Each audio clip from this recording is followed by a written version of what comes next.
성도 여러분 반갑습니다. 오늘도 우리 주님과 함께하는 가운데 하나님이 원하시는 여러 가지 귀한 사역들 삶의 현장 속에서 즐겁게 감당한 복된 하루가 되신 줄로 믿습니다. 이 시간 우리가 함께 은혜를 나눌 본문 말씀 신약성경 요한복음 6장 3절부터 7절까지에 있는 말씀입니다. 요한복음 6장 3절부터 7절까지에 있는 말씀 봉독합니다. 예수께서 산에 오르사 제자들과 함께 거기 앉으시니 마침 유대인의 명절인 유월절이 가까운지라. 예수께서 눈을 들어 큰 무리가 자기에게로 오는 것을 보시고 빌립에게 이르시되 우리가 어디서 떡을 사서 이 사람들을 먹이겠느냐 하시니 이렇게 말씀하심은 친히 어떻게 하실지를 아시고 빌립을 시험하고자 하심이라. 빌립이 대답하되 각 사람으로 조금씩 받게 할지라도 200데나리온의 떡이 부족하리이다. 아멘. 물고기 2마리와 보리떡 5개로 남자 어른만 5,000명이 넘는 사람들이 먹고 남은 이 기적에 대한 기록은 네 복음서에 모두 기록된 기적 사건입니다. 그런데 네 복음서에 기록된 이 기적의 과정이라든지 그 기적이 일어나게 된 이유, 백성들을, 무리들을 바라보는 예수님의 심정, 이런 것들에 대한 내용이 조금씩은 다르게 표현이 되어 있습니다. 마태복음에 보면 큰 무리가 예수님을 빈들로 따라오는 것을 보시고 그들을 불쌍히 여기셔서 그들을 안타깝게 여기시고 먹을 것을 주셨다라고 기록을 하고 있고, 빈들이기 때문에 그들이 먹을 것을 구할 방법이 없었거든요. 그리고 마가복음에서는 많은 사람들이 예수님의 일행을 따라오는 것을 보시고는 그들이 목자 없는 양 같음으로 인해서 목자가 없는 양, 인도자가 없고 이끄는 목자가 없고 목자가 없으면 제대로 풀밭을 찾아서 먹을 것도 먹지도 못하고, 그러니까 불쌍하게 된 거지요. 처량한 신세가 된 무리들을 보면서 그런 마음이 들어서 불쌍히 여김으로 말씀을 가르치시고 그들에게 먹을 것을 주셨다라고 마가복음은 기록을 합니다. 누가복음에는 예수님을 따라온 사람들을 바라보시는 예수님의 마음, 예수님의 심정, 이런 것들에 대한 특별한 언급이 없이 날이 저물어 갈 때 제자들이 예수님에게 먼저 이야기를 합니다. 날이 저물었으니까 사람들을 보내야 되지 않겠습니까? 그러니까 예수님이 너희가 먹을 것을 줘라 라고 말씀하시면서 이 오병이어의 기적이 일어났다라고 기록을 하는데, 오늘 본문인 요한복음을 보면 큰 무리가 예수님을 찾아오는 것을 보시고는 예수님이 제자들을 시험하기 위해서 먼저 말을 꺼내셨다라고 기록하고 있습니다. 이 네 복음서의 말씀들을 하나로 묶어서 종합적으로 생각을 해보면 많은 사람들이 예수님을 찾아서 쫓아다니고 있었다, 찾아다니고 있었다라고 하는 것을 알 수 있습니다. 물론 그들이 예수님이 전하시는 하나님의 나라에 대한 말씀을 듣기 위해서 예수님을 따라다닌 것은 아닙니다. 병자를 고치셨다는 이야기를 들었기 때문에, 혹은 기적을 일으킨다는 소문을 듣고 예수님을 찾아온 사람들이 대부분입니다마는, 그들의 마음을 아시는 예수님은 그들에게서 하나님의 말씀에 대한 갈급함이 있음을 아시기 때문에 말씀을 전하셨고 하나님의 나라의 비밀을 가르쳐 주시고 해가 저물어 갈 때까지 그들과 함께 계셨던 것입니다. 그리고 그 시기가 오늘 요한복음을 보면 유월절이 가까운 시기였다 그랬습니다. 유월절은 하나님이 이스라엘 백성들을 애굽의 노예에서 해방시켜 주실 때 양을 잡아서 그 피를 출입하는 문에 문설주에 바르고 온 가족이 함께 모여서 식사를 나누면서, 음식을 나누면서 하나님이 우리 민족을 위해서, 우리를 위해서 어떤 일을 행하셨는지를 말씀을 나누는, 은혜를 나누는 그런 절기가 바로 유월절입니다. 이 유월절에는 먹을 것이 없는 양을 잡아서 이 유월절 잔치를 준비할 수 없는 이웃들이 있으면 함께 모여서 음식을 나눕니다.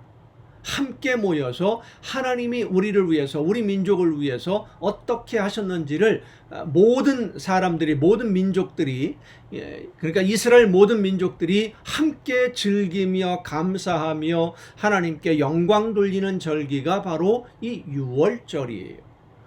하나님이 노예에서 해방시켜 주신 것을 기억하고 기념하는 유대인들의 가장 중요하게 여기는 절기이죠. 이 유월절이 가까워지는 시기에 하나님의 나라 말씀을 전하고 있는 예수님을 찾아오는 수많은 사람들, 그리고 그들에게 말씀을 전하시던 예수님이 날이 저물어갈 때 빌립에게 말씀하십니다.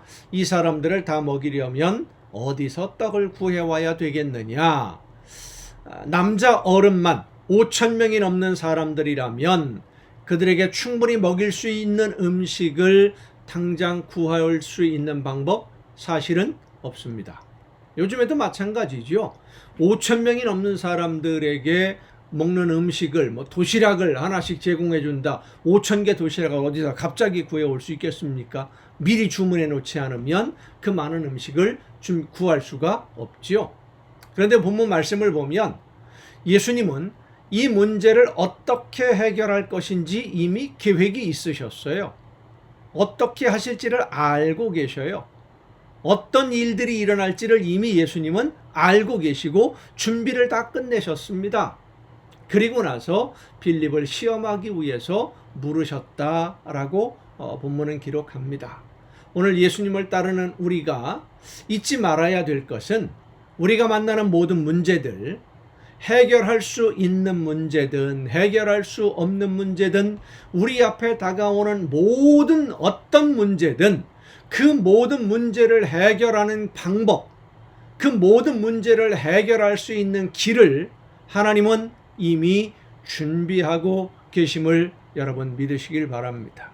여러분 앞에 있는 모든 문제들을 하나님이 해결하시기 위해서 이미 준비를 끝내셨음을 여러분 믿으시기를 바랍니다. 계획을 세우셨단 말이에요. 하나님은 어떤 문제를 만날지 알고 계시고 그 문제를 어떻게 해결해 주어야 가장 선하고 가장 좋을지 이미 다 준비를 끝내셨어요. 그리고 이제 빌립에게 물어봅니다. 예수님이 어디서 떡을 구해 올 수 있겠느냐? 빌립은 예수님의 말씀을 듣자마자 계산기를 두들깁니다. 그리고 현실적인 방법으로 계산을 해보니까 200데나리온의 정도의 돈을 가지고 있다고 할지라도 이 많은 사람들 다 충분히 먹이기에는 부족할 것 같습니다 라고 하는 답을 내놓습니다. 참 지혜로운 사람이지요. 똑똑해요. 맞는 말입니다. 다른 복음서들을 보면 우리에게는 이 많은 사람들에게 떡을 사 먹일 돈도 없고 돈이 있다고 하더라도 그 많은 떡을 구할 방법도 없는데 무엇보다 왜 우리가 이 사람들의 먹는 것까지 책임져야만 합니까? 하는 것이 제자들의 공통적인 생각이었습니다. 제자들의 입장에서는 예수님의 말씀이 이해가 안 되는 거예요. 왜 우리가 이 사람들의 먹을 것을 책임져 줘야 될까? 돈도 없고 돈이 있다고 하더라도 그 많은 떡을 구할 방법, 음식을 구할 방법이 없는데 왜 예수님은 이 사람들을 다 먹이려고 하십니까?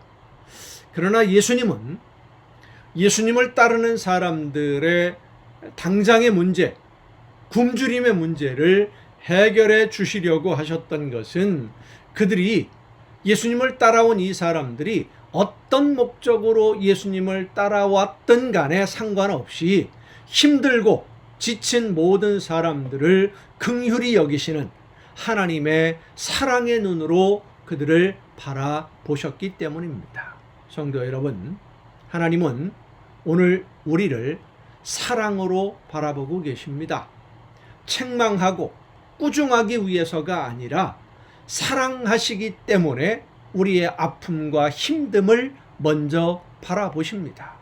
그리고 우리의 무거운 짐을 함께 져주시고 우리의 모든 어려운 문제들을 해결해 주시려고 하십니다. 오늘도 우리의 문제를 해결해 주시려는 예수님 앞에 우리의 모든 문제를 다 내려놓고 주님의 품 안에서 진정한 평안과 기쁨을 누리는 여러분 모두가 될 수 있기를 간절히 바랍니다. 기도하시겠습니다.